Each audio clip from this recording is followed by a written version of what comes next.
안녕하세요. 당신의 멘토원입니다. 스포츠 지도사 2급, 생체 2급 필기 공부 한국체육사 시작하도록 하겠습니다. 여러분, 역사라는 과목을 생각하면 어떤 생각이 드시나요? 저는 개인적으로 중고등학교 국사와 근현대사를 공부하면서 와, 이거 양이 너무 많은 거 아니야? 이런 생각을 했습니다. 특히 시험을 위한 공부를 할 때는 더 양이 많게 느껴졌는데요. 완전 세세하고 지엽적인 내용까지도 알고 있어야 점수를 좀 그나마 받을 수 있었습니다.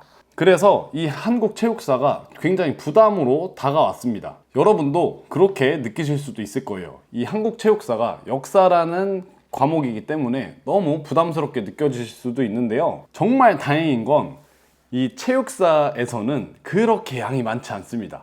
너무 좋은 소식 아닌가요? 그렇기 때문에 저의 이 핵심 강의만 따라와 주신다면 충분히 좋은 점수 받으실 수 있을 겁니다. 자, 그러면 한국체육사의 목차는 무엇이 있고 문제가 어떤 식으로 나오는지 출제 경향은 어땠는지 한번 보고 시작해 보도록 할게요. 체육사에서는 이렇게 크게 4개의 단원이 있어요. 이 체육사의 의미에서 한 문제 정도 나오고요. 목차를 보시면 이렇게 크게 4개로 나눌 수 있습니다. 그런데 한국체육사에서는 어떤 단원이 제일 중요할까요? 자, 제가 바로 말씀드리면 가장 중요한 단원은 여기 근현대 체육입니다. 그럴 수밖에 없는 게 이전에 조선시대나 고려시대, 고구려시대, 백제시대 이런데 과거로 올라가게 되면은 자료가 별로 없어요. 그러다 보니까 이제 근현대로 오면 미디어의 발달, 사진과 영상, 신문, 방송 이런 것들이 많이 발달했잖아요. 그러면서 자료가 많아요. 그리고 체육이 본격적으로 우리 삶에 들어온 것도 요 이후이긴 합니다. 그래서 이쪽에서 한 50% 정도 나오게 됩니다. 나머지 50%는 여기 두 단원 여기서 나오게 됩니다. 이쪽은 크게 보자면 선사시대, 삼국시대, 고려시대, 조선시대 이렇게 볼 수 있어요. 이렇게 4개로 나눌 수 있고, 그리고 이 체육사의 의미에서 한 문제 정도 나오게 됩니다. 정리해보면 여기서 한 문제, 그리고 여기에서 절반 50%, 그리고 나머지 50%가 여기에서 이렇게 나옵니다. 그렇기 때문에 우리가 이거를 다 공부를 해야 돼요. 이 선사시대부터 조선시대까지 이 기간이 정말 엄청나게 길잖아요. 그리고 한국 근현대 체육은 대략적으로 1900년도부터라고 했을 때 지금 2024년이잖아요. 한 100년 되거든요. 이 100년이 이거는 한 몇천 년 되는 거잖아요. 한 2000에서 3000년의 역사인데 이게 똑같은 거예요. 왜 그러냐면 이 2000년에서 3000년 사이에 체육에 관한 게, 그래서 한국체육사에서는 모든 단원을 강의를 진행을 하도록 하겠습니다. 그리고 그 단원에서 키포인트가 되는 부분들만 짚어드리도록 할게요. 자, 이제 본격적으로 시작해 보도록 하겠습니다. 자, 체육사의 의미부터 보겠습니다. 체육사란 무엇일까요? 체육사, 역사가 있고, 역사가 이렇게 크게 있으면 체육사는 이렇게 조그맣게 안에 있는 거예요. 한마디 그냥 생각하는 그대로입니다. 체육에 관한 역사예요. 설명을 보시면 체육과 스포츠를 역사적 방법으로 연구하는 학문을 체육사라고 합니다. 이 체육사의 연구 대상은 시간, 인간, 공간이 고려됩니다. 그 밑으로 사상이나 스포츠 문화, 그리고 종목의 역사를 연구하는 내용이 있을 수 있습니다. 자, 이거는 이렇게 간단하게 그냥 보고 지나가시면 되고, 여기에서 이제 중요한 게 나오는데 요게 문제가 잘 나옵니다. 사관, 시대 구분, 사료, 요 3가지가 문제가 잘 나와요. 작년에는 사관이 나왔더라고요. 이건 23년 기출입니다. 그래서 여기 이 3가지는 좀 잘 알고 가셔야 합니다. 사관이란 무엇이냐면 그냥 쉽게 얘기해서 역사관이에요. 역사에 대한 생각이라고 보시면 됩니다. 생각이잖아요. 그래서 이 역사를 쓰는 사람에 따라서 가치관이 달라질 수 있습니다. 그래서 여러 가지 역사관이 있어요. 그래서 유물론적 사관, 관념론적 사관, 그다음 진보사관, 순환사관, 민족사관, 신민사관, 뭐 이런 식으로 여러 가지 역사관이 있을 수가 있습니다. 그 다음은 시대를 구분하는 거를 살펴보도록 할게요. 시대를 구분하는 건 크게 3분법 혹은 4분법으로 합니다. 3 또는 4. 어떻게 되냐면 여기 있죠. 고대, 중세, 근대까지 해서 이 세 개를 보는 게 3분법. 그리고 여기에 현대까지 추가를 하면은 1 해서 이게 4분법입니다. 자, 여기서 다른 건 아니고 중요한 거는 한국 체육사에서 우리나라 체육사에서 이 3분법과 4분법 이 기준이 되는 데가 있어요. 바로 가보개혁입니다. 1894년에 일어난 가보개혁인데 이게 개혁을 한 거예요. 이게 가보년에 개혁을 한 거예요. 그래서 이 전에는 전통체육이라고 하고 이 이후에는 근대체육이라고 합니다. 그래서 전통체육과 근대체육이 어떻게 다르냐면 전통체육은 이거는 무술이에요. 싸움, 전투 이런 거를 위한 신체 단련입니다. 그래서 무사체육이라고 보시면 되고 근대체육은 우리가 생각하는 그런 겁니다. 체조부터 시작을 하는데 지금 우리가 하고 있는 스포츠 혹은 체육이라고 생각하시면 되고 이것도 교육 입국 조서라는 게 생기고 나서부터 이때 체조가 교육과정에 들어간다고 합니다. 이 가보개혁 이후에 우리나라에 학교들이 많이 세워졌어요. 지금의 연세대인 언더우드 학교, 경신학교라고도 합니다. 그리고 원산학사, 배제학당, 이화학당 이렇게 학교들이 세워지면서 학교에서 체육교육이 하기 시작해요. 체육교육은 이때는 체조라고 보시면 됩니다. 그리고 또 이제 YMCA라는 곳이 생기는데요. YMCA 그 노래 그겁니다. YMCA라는 단체가 들어와서 여기서 농구, 야구 뭐 이런 것들을 전파하기 시작해요. 그래서 관련된 영화도 옛날에 있었었고 야구하는 영화가 있었거든요. 그런 식으로 이제 우리나라의 스포츠가 전파되기 시작합니다. 이런 것들을 이렇게 그냥 한번 들어두시고 나중에 개화기 체육 때 또 한번 다루도록 하겠습니다. 자, 이번에는 사료입니다. 사료는 뭐냐면 자료예요. 특히 체육과 관련된 사료는 뭐냐면 체육과 관련된 사실을 담고 있는 역사 자료예요. 자료. 그래서 이 사료는 두 가지로 나눠지는데 물적 사료, 기록 사료 이렇게 나눠집니다. 사료는 두 가지로 나눠지고 물적, 기록. 그래서 물적 사료는 진짜로 물체가 있는 거예요. 물질이 있는 겁니다. 이건 뭐 유적이나 뭐 벽화, 물적 사료라고 하고 기록 사료는 기록이 남아 있는 거예요. 그래서 이 기록 사료에도 두 가지로 나눠지는데 문헌과 구전 이렇게 나누어지게 됩니다. 자, 여기 설명글에 이렇게 잘 있고요. 다시 한번 보시면 물적 사료, 기록 사료로 나눠지고 기록 사료는 또 두 가지로 문헌 사료, 구술 자료로 기록 사료는 문헌 자료, 구술 자료로 또 나누어집니다. 문헌 자료는 말 그대로 글자가 표기된 자료고 구술 자료는 구술 혹은 구전 말로 전해지는 자료예요. 이런 것들은 뭐 민요가 있을 수 있고 그리고 뭐 전설 아니면 뭐 시가 이런 것들이 있을 수 있습니다. 그래서 이런 식으로 구분이 된다는 사실만 알아두시면 돼요. 자, 이제 두 번째인 선사시대와 삼국시대의 체육에 대해서 알아보도록 하겠습니다. 자, 먼저 말씀드릴게요. 여기에서 제일 중요한 건 어떤 행해졌던 체육 활동들의 이름과 내용을 아시는 게 가장 중요합니다. 그래서 이 이름과 내용을 정확하게 알고 계셔야 합니다. 그래야 문제를 푸실 수 있어요. 자, 선사시대는 일단 역사가 기록되기 이전의 시대라고 생각하시면 됩니다. 그러니까 선사, 이게 사가 역사고요. 이게 앞선, 뭐 그런 뜻이에요. 그래서 역사 전 시대를, 역사가 쓰여지기 전 시대를 선사시대라고 합니다.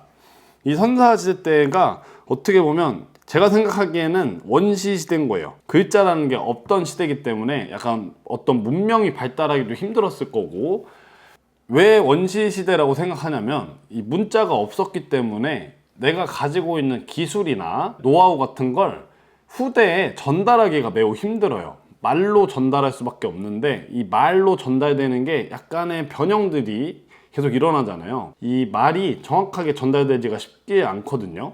그렇기 때문에 문명이 많이 발달할 수 없습니다. 문화적인 거, 기술적인 것들이 좀 발전이 많이 안 돼 있을 수밖에 없어요. 그러다 보니까 먹고 사는 게 중요한 겁니다. 이때는 원시시대고 먹고 사는 게 중요해요. 이 먹고 사는 게 혼자 먹고 사는, 그러니까 자연 속에서 혼자서 먹고 살기가 힘들잖아요. 그러다 보니까 당연히 무리 생활을 하게 됩니다.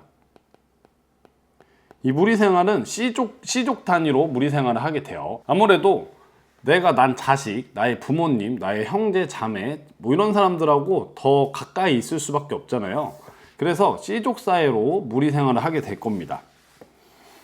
여기서 먹고 사는 거라고 말씀드렸는데 이 먹고 사는 게 채집과 수렵이 있어요. 그리고 또 뭐가 있을까요? 사냥이 있겠죠. 채집과 수렵은 나무에서 뭘 따먹는 거, 그리고 곡식들을 이렇게 그냥 가지고 오는 거, 자연에 있는 곡식들을 그냥 이렇게 갖고 오는 게 채집과 수렵이고, 사냥은 동물을 잡는 거예요. 이런 활동들이 신체 활동이 됩니다. 그래서 여기서는 먹고 살기 위해서 신체 활동이 필수고 수렵과 채집, 사냥을 했다. 그리고 이 사냥을 하는 것이 어떻게 보면 전투를 하는데 바로 사용이 될 수 있잖아요. 동물을 때려잡는 거랑 사람하고 싸우는 거랑 좀 비슷하게 연결이 될 수 있습니다. 그래서 이런 전투술이 체육이라고 약간 생각해 주시면 되고, 그리고 이때는 이제 제가 스포츠 윤리에서 한번 말씀드렸었는데, 과거에는 철학이 있기 전엔 종교로 모든 걸 설명하려고 한다 그랬어요. 그래서 비가 안 오면 기우제를 지내고, 그리고 너무 그런 식의 활동, 종교적 활동들을 많이 한다고 했습니다.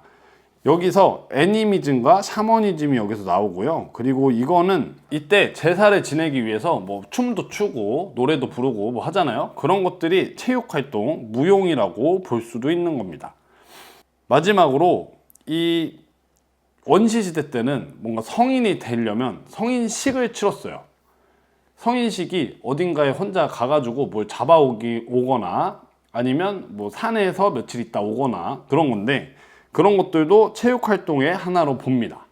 자, 이렇게 이해해 주시면 되시고, 그러면서 조금 이제 발달하기 시작하죠. 뭐가 발달하냐면 도구들이 발달하는 거예요. 그래서 구석기, 신석기, 청동기, 철기 이런 식으로 이제 도구들이 발달하면서 조금 더 큰 국가들이 나타나기 시작합니다.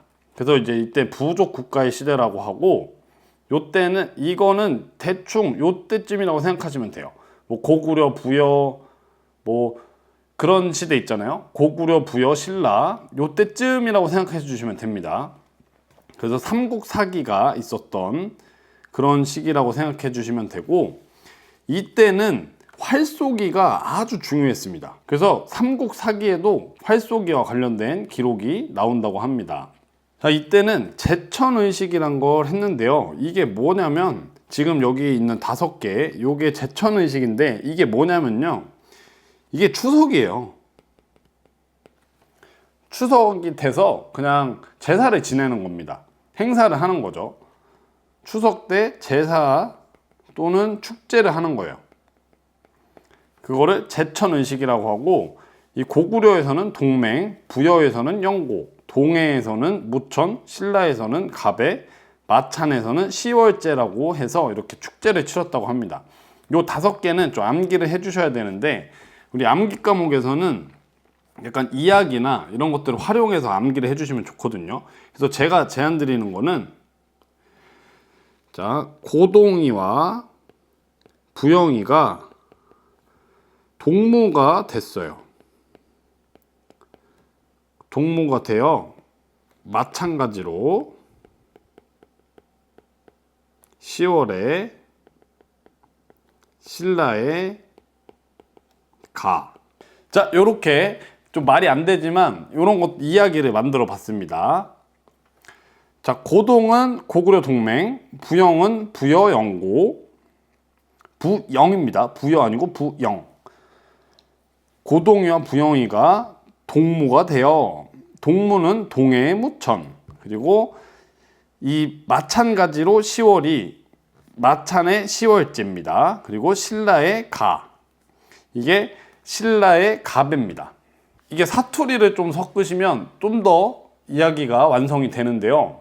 말씀드려 볼게요. 고동이와 부영이가 동무가 되어 마찬가지로 10월에 신라를 가베러째, 네, 이렇게 하면 됩니다. 가베러째. 자, 이번에는 요 시대에서 체육사적으로 가장 중요하다고 볼 수 있는 민속놀이를 보도록 할게요. 이렇게 민속놀이는 6개 정도 있고요. 다 처음 들어보는 말이실 거예요. 각저, 수박, 기마, 사해, 검격, 저희, 저포. 이게 말이 어렵네요. 수박? 먹는 건가? 기마? 이건 말인가? 뭐 이렇게 생각하시면 좋습니다. 자, 요거를 하나하나씩 알아보실 건데요. 먼저 각저와 수박입니다. 각저는 씨름이에요. 그리고 수박은 이거는 사실 입식 타격입니다. 입식 타격이 뭐가 있죠? 태권도예요. 이렇게 서서 싸우는 거고, 각저는 씨름처럼 이렇게 잡고 넘어뜨리는 겁니다. 그 다음에는 기마와 사해인데요. 제가 이거 한 그림에 넣어놨는데, 여기 활 쏘는 사람이 있잖아요. 이거는 사예예요. 이 사자가 들어가면 활쏘기래요. 그리고 기마는 말 타는 겁니다. 여기 말이 있죠. 기마, 말타기입니다. 그리고 저포 또는 사희라고 불리는 놀이가 있는데요. 이거는 윷놀이에요. 그래서 이렇게 봐주시면 됩니다. 그래서 선사시대와 부족국가시대는 요 마지막에 이 지금 놀이가 제일 중요하세요. 자, 그 다음엔 이제 삼국시대로 가볼 건데요. 삼국시대는 언제냐면 고구려, 백제, 신라, 그리고 통일신라 요때라고 생각해 주시면 됩니다. 삼국시대 때 세 나라가 자꾸 싸웠잖아요. 그래서 전쟁을 자주 하고 이제 무술이 발달하게 됩니다. 그래서 이때는 좀 어느 정도 그런 기술들도 발전을 많이 해서 이제 진짜 좀 나라다운 나라 같은 나라들이 생겨났고, 그 나라들끼리 싸우면서 무술이 발달합니다. 그리고 이때쯤에 우리나라에 불교와 유교가 들어오고, 그리고 이제 제가 좀 발전했다고 말씀드렸잖아요. 그래서 윤리의식과 정치제도도 발달합니다. 근데 이런 거보다 지금 가장 여기서 중요한 건 이 신라의 화랑도입니다. 신라의 화랑도가 제일 중요해요. 신라의 화랑도는 뒤에서 조금 더 자세하게 알아볼 거고요. 여기 밑에 있는 것들이 교육기관이라고 보시면 되는데, 이 삼국시대 교육기관은 그 권력의 세습을 위해서 교육을 하는 곳이라고 생각해 주시면 됩니다. 뭐 역사적으로는 나머지 것들도 굉장히 중요한데요. 저희한테는 화랑도가 제일 중요하고, 그리고 이 고구려의 고구려의 경당에서 활을 쏘는 걸 가리킵니다. 요거까지만 딱 알아두시면 돼요. 자, 신라의 화랑도를 살펴보도록 하겠습니다. 신라의 화랑도, 이거는 진짜 별 많이 쳐야 돼요. 거의 무조건 나오실 거라고 생각하시면 됩니다. 자, 이건 신라의 보이스카웃입니다. 신라의 보이스카웃. 왜 제가 보이스카웃이라고 얘기를 했냐면 청소년들이 합니다. 그래서 보이스카웃이에요. 자, 신라시대 때 청소년들이 이 화랑도를 하면서 심신을 수련하게 됩니다. 처음에는 약간 민간 단체였어요. 그런데 이 진흥왕이 체계화를 시키게 됩니다.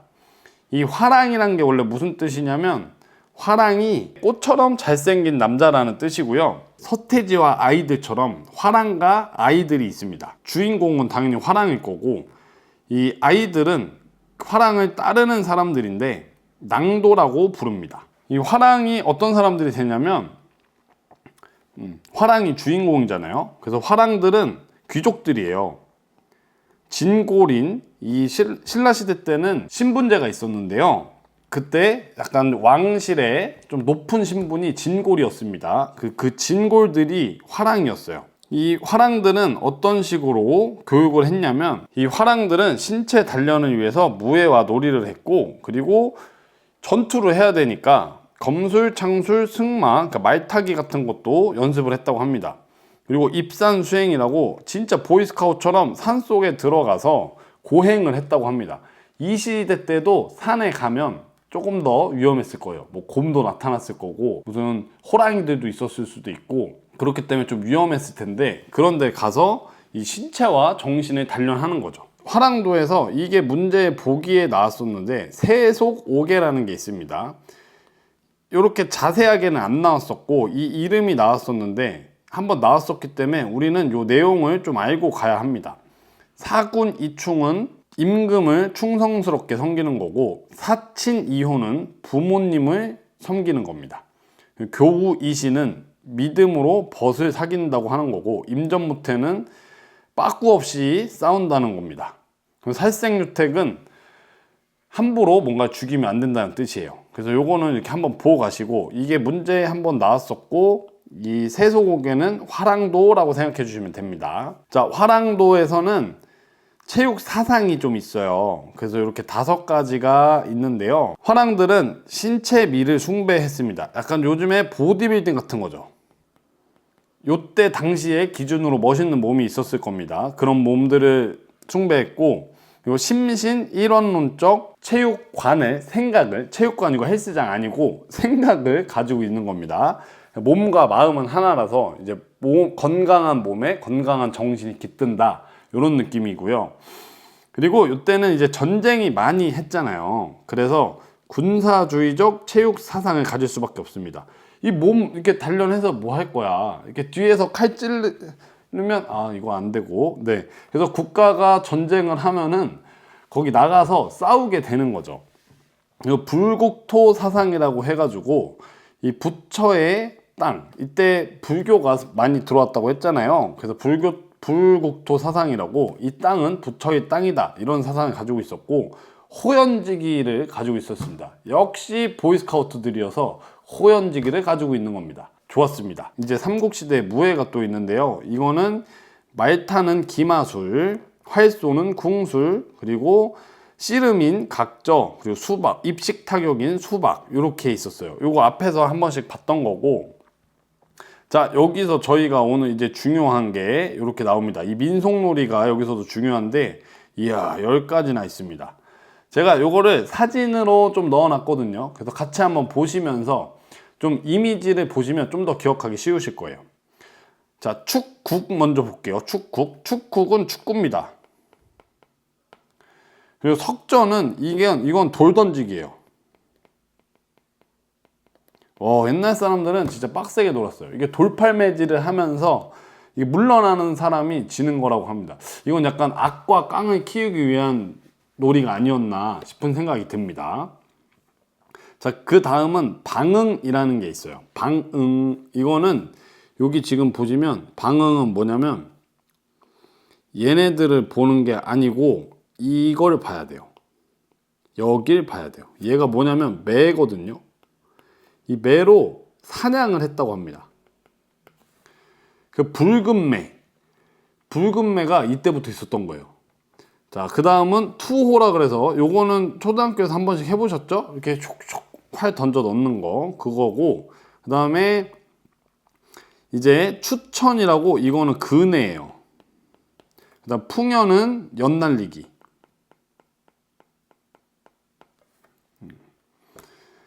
그다음 각저는 씨름입니다. 각저 씨름. 격구는 이거는 폴로예요. 폴로. 그 우리가 알고 있는 폴로 랄프 로렌 거기 보면은 말 탄 사람이 뭐 이렇게 들고 있잖아요. 그거를 옛날에도 했던 거예요. 이렇게 말을 타고 그 위에서 뭐 이렇게 쳐가지고 했던 놀이입니다. 그리고 쌍육이라고 있는데 이거는 주사위를 던져가지고 뭐 말을 움직이는 게임이었다고 해요. 그리고 이제 다음은 마상제라는 건데요. 이거는 지금 이 사람이 여기에 지금 서 있는 거거든요. 약간 서커스 하는 겁니다. 서커스. 이게 무슨 뜻이냐면 이 말 위에서 막 고개를 부리는 거예요. 그걸 마상제라고 합니다. 그래서 이렇게 10가지가 이렇게 있으시고 이거는 꼭 알고 계셔야 합니다. 10개가 너무 많아서 좀 못 외우시겠다면 그래도 이거는 꼭 알아야 되는 거 좀 꼽아 볼게요. 축구, 석전, 방, 투호, 각저, 격구, 마상제 요거는 꼭 알아야 됩니다. 추천도 알면 좋긴 한데요. 이건 여자들이 많이 했다고 합니다. 아, 그리고 이게 널뛰기도 있습니다. 널뛰기. 여자친구에게 추천을 받아 그네를 타고 널뛰기를 했다. 이 스토리를 기억해 주세요. 그러면 외우실 수 있을 겁니다. 여자친구를 왜 넣었냐면 이 그네를 타는 것과 널뛰기는 여성들이 많이 했다고 합니다. 그래서 여자친구가 여자친구에게 추천을 받아 그네를 타고 널뛰기를 했어. 이렇게 하시면 이게 내용이 지금 다 담긴 거예요. 이렇게 생각해 주시면 되겠습니다. 자, 여기까지가 선사시대와 삼국시대에 관한 내용을 정리해 보았습니다. 한국사로 가면 이 선사시대와 삼국시대도 내용이 엄청 많은데요. 우리는 지금 체육사를 공부하고 있는 거잖아요. 그래서 제가 체육사에서 중요한 것만 꼽아봤습니다. 그리고 책에서도 또 더 중요한 것들만 한번 추려봤습니다. 자, 요렇게 간단하게, 간단하지만 간단하지 않게 한번 저희가 공부를 해봤고요. 여기까지 하시면 체육사 공부의 25%를 완료하신 겁니다. 다음 시간에 고려와 조선시대까지 하시면 또 25%를 하신 게 된 거예요. 다음 강의에서는 고려와 조선시대의 체육으로 찾아오도록 하겠습니다. 자, 우리 합격하는 공부합시다. 화이팅!